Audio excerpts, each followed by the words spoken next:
when we found this space, there were no columns to deal with, no columns to work around. It was a clean, open space. It was just like a completely clear canvas for us to do whatever we wanted.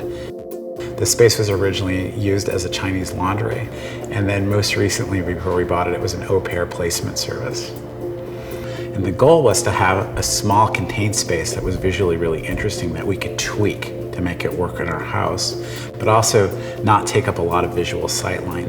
The most important thing, let the space live and let it breathe and don't destroy your sight lines. And so we wanted a small bedroom, one that would be interesting and our friends would go home and talk to everybody about, that they slept in something interesting, but not so interesting that they would want to move in with us.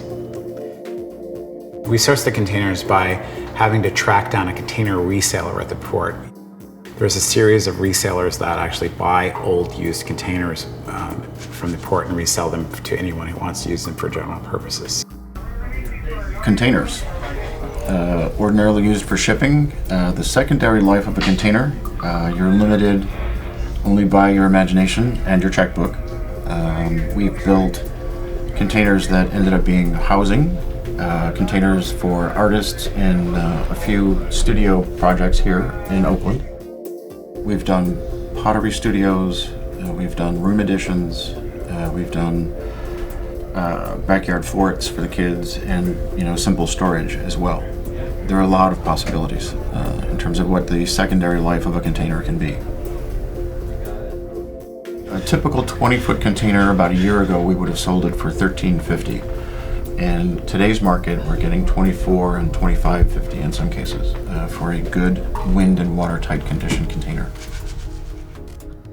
We realized that very early on there were a tremendous amount of finished details that needed to get done in this house that weren't things that you could buy off the shelf. You can't Home Depot this house. We were actually walking on Hay Street in San Francisco in Hayes Valley, and we walked into a furniture store and saw a design by Pat Carson that was a lounge chair and ottoman that we absolutely fell in love with. Leathers, stainless steel, just a perfect juxtaposition of design elements that we really, really love. And we noticed on the bottom of the chair that there was a little shark fin. And so I looked at his name, Pat Carson Designs, and we started a dialogue.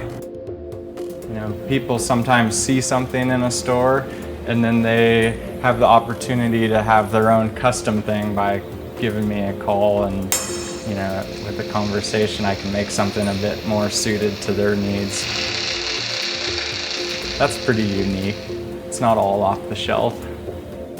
When he came over and he saw the containers, he got it immediately. There was not really let us explain to you what we're trying to do. He was like, oh, I can't wait to work on this project with you. I think the idea of them stacked on top of each other really intrigued me inside of a building.